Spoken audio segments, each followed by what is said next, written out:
Amy Genson, Geriatric Care Manager and owner of Genson Geriatrics Management. Happy May. Have these monthly spotlight series got you wondering, how can you help the older adults in your life, your parents, your grandparents, or possibly your neighbors? If so, May's monthly spotlight is one you are not going to want to miss. Today, we are discussing how older adults are susceptible to scams. So you want to know how to protect your aging loved ones to avoid fraud? Here's the easiest answer. Share. Share what you know about fraud and share what you're about to learn. These past few years have brought on more than their fair share of challenges. But throughout it all, there is one group that has refused to let the difficult times hold them back. Scammers. Fraud and scams are on the rise. Older adults often are considered high targets for scams and cybercrimes. Older adults tend to be more trusting than younger people, usually have better credit, more wealth, making them very attractive to scammers. Many of the crimes that occur in real life happen on the internet too. Credit card fraud, identity theft, embezzlement, and more all can be and are being done online. Older adults are considered easy targets by criminals because they might not know how to report cybercrimes against them. And in some cases, older adults choose not to report their victimization for feelings of shame or guilt over the scam. And oftentimes, older adults fear that their families will lose trust in their ability to continue to manage their own finances. More than 1 in 10 elderly people in the United States fell victim to elder fraud in the last year. That's almost 9 million incidents of elder fraud occurring every year in total.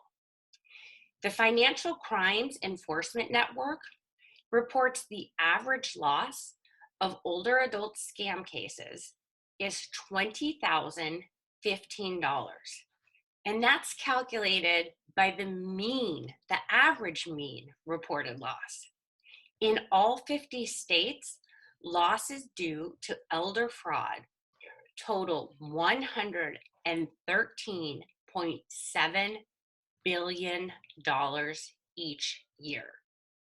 And California is the #1 state for elder fraud in terms of total losses. California, the most populous state in the nation, loses the most money to elder fraud, according to Comparatex estimates. California lost nearly $11 billion to elder financial exploitation, impacting over 11% of the elderly population. That's 928,000 cases in total. Joining us today is Victor Holmes, a senior deputy with the Ventura County Sheriff's Office. Senior Deputy Holmes is currently assigned to the Camarillo Station Community Resource Unit. Senior Deputy Holmes has worked a variety of patrol and specialty assignments in Thousand Oaks, Ojai, and the unincorporated areas of Oxnard and Ventura. Senior Deputy Holmes's unit is also charged with handling crimes on local school campuses, vulnerable population issues, and community crime prevention. Today, Senior Deputy Holmes will highlight current crime trends, scams, cybercrime, and most importantly, prevention. So it's my honor to welcome Senior Deputy Holmes. Thank you, Amy. I'm proud to talk to you and your group, and I hope we learn from each other today, and thank you for the work you do. Absolutely. It's really my mission behind what I do as a geriatric care manager and advocate for older adults is to educate the community, the older adult community, on things that we can do, steps that we can take to better our lives and to make ourselves safer. So, can you tell us first what constitutes a scam? So what constitutes a scam is really the gist of it is somebody basically coaxing you into doing something, coaxing you into providing information either about yourself, about the company you may work for, about a loved one. It could be financial, it could be personal identifying information, and scammers or crooks will use that to their benefit. Can you name some of the more widespread or trending scams you're currently seeing? Yes, we're still seeing a scam that's been around since the 90s. It's just becoming more and more popular and prevalent. It's still phishing. So now phishing, phishing with a PH, not an F.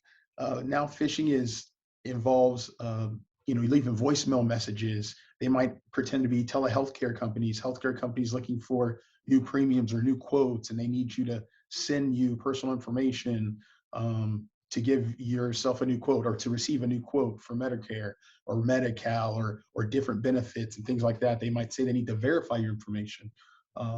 We also see phone calls requesting verification of banking info or mortgage info. There's reverse mortgage scams out there now that are using this phishing tactic over the phone. And there's also email. So email phishing, scammers will use an actual logo like the Amazon logo or the Bank of America logo, and they'll use it and send you an official email and say there's something wrong with the iPhone you just ordered. Well, really, the victim didn't order an iPhone, so they'll call to cancel that order and they'll say, "Oh, I'm sorry, we charged your account. Can you verify your account number and routing number and things like that?" And people do it because they have good intention and they don't, everybody understands a mistake could have happened and they want their money back. But when actually they weren't charged for anything at all and they just provided a crook with their account information or personal identifying information. So we're still seeing some of the same scams being used, but phishing is the most prevalent and most popular. And so when they call under the guise of Medicare or healthcare benefits, they're identifying themselves most likely as an official from an established company. Absolutely. They'll use a company's name. They'll use, a WellPoint or an Anthem Blue Cross or anything like that. Just a few major companies, something you'd be familiar with. They might even pretend to be the government, the Social Security Administration. We've had that a lot. We've had, the COVID-19 relief. They might be labeling themselves as a assistant with the government. They work in contract with the government to provide COVID-19 vaccinations. And it's just all the guys. They don't have any rules. They don't have to play by any rules. They don't have to abide by any rules. So they'll use anything they can to coax you into giving your personal identifying information. Some of these scams you've mentioned, I've heard of. Maybe let's say they've been reported on the news. Are there any lesser known scams on the rise that you can caution our viewers against? Yes, I actually, the we don't say senior community anymore. We almost say active living community. I spoke to a small community we have here in Camarillo, Leisure Village, and you see now our senior community or people over 60 are now getting more tech savvy. They're getting into things like cryptocurrency investments and things like that. Well, what you have to realize is that's open to the world, and cryptocurrency is that new area that we're now stepping in that we're finding is it's much harder to regulate and investigate crimes in that arena. So cryptocurrency is a digital platform. And because that digital platform, anybody that accesses that digital wallet has access to all your funds. So we're seeing a lot of cryptocurrency theft, a lot of people getting coaxed and swindled into providing their digital wallet info for their cryptocurrency investments. And they might even have their accounts added to. So it might increase in value as they start to do what they think are legitimate business deals or investments with this person, with the criminal or the crook, posing as a legitimate investor. But then eventually they take everything and take their life savings, because once people start making money and profit, they start putting more of their life savings into it. And eventually they end up becoming a victim of a larger crime. But with cryptocurrency, really the war relief, we're getting that a little bit with the Russian war, and not to get political on the war.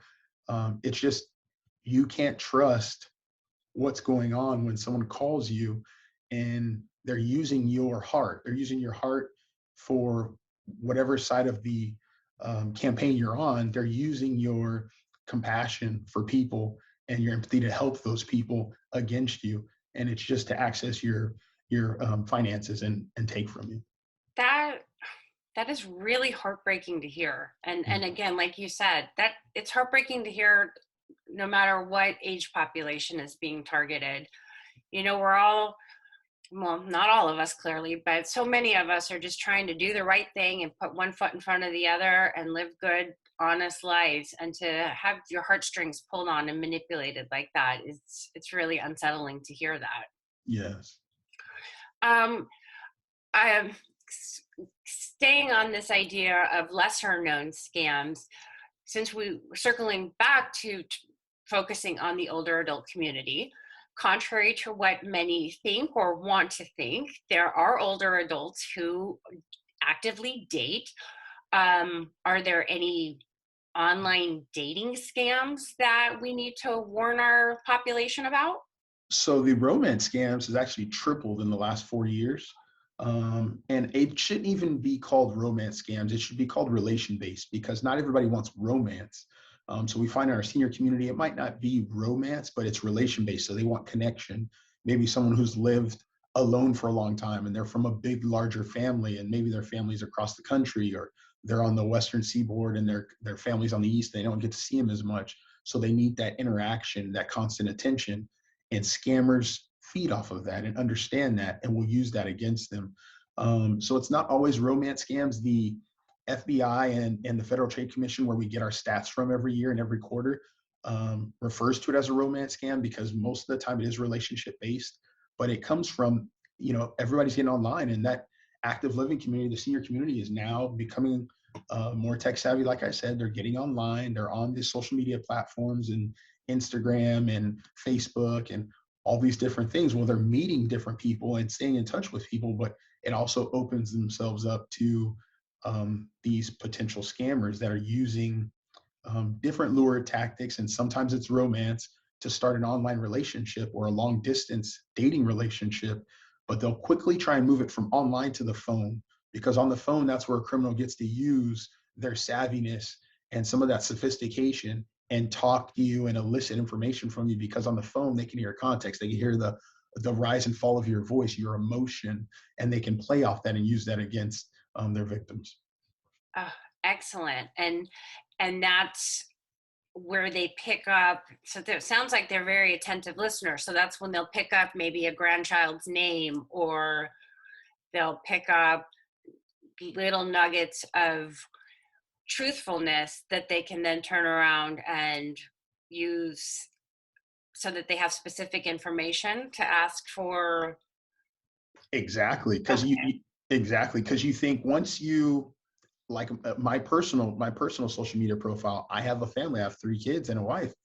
Once I add you as a friend onto my social media platform, whatever it is, Facebook, Instagram, any of the other ones, now the members of my family. I've labeled pictures, so you now know their names. You know my dogs' names because I love to take my dogs out. You know my passions. You know I like to fish. You know I like to do certain things. So once you have that, it only takes, you got to understand that criminals do this all day. So they spend a lot of time honing this skill of coaxing you out of information, honing the skill of building a relationship.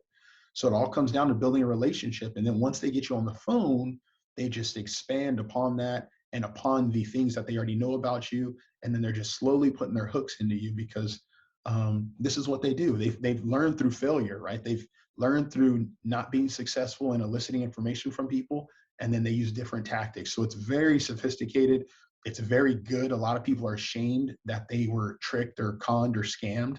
And it's a shame, because that's why a lot of the scams in this area, especially with seniors, is not reported, because most people are ashamed or embarrassed. And it really has nothing to do with that. It's just a crime. It's it's a criminal maneuver that's very sophisticated. You shouldn't feel ashamed if you're a victim. Thank you for reinforcing that message. According to your statistics, do you see older adults as a population more vulnerable to scams? Absolutely. Absolutely. In Camarillo, here where I work now at the Camarillo station, We definitely see that. We see it affecting. We have one of the larger senior communities or active living communities in Ventura County, so we definitely see it. My prior assignments, I worked in the Oak Park area of East County, East Thousand Oaks.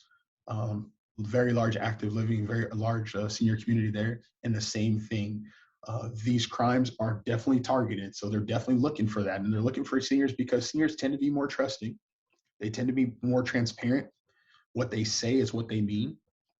They tend to have better credit, like you mentioned in your intro. And also, usually, they tend to be outside looking in. Criminals look at seniors like, hey, they might be sitting on a nest egg, what they're living on the rest of their life. They might be sitting on a large retirement, a large inheritance.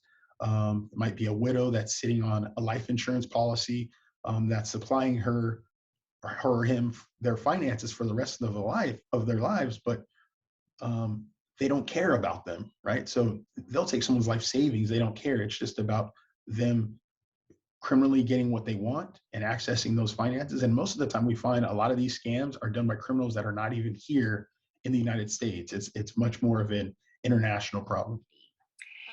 This month's monthly spotlight is full of informative and educational information.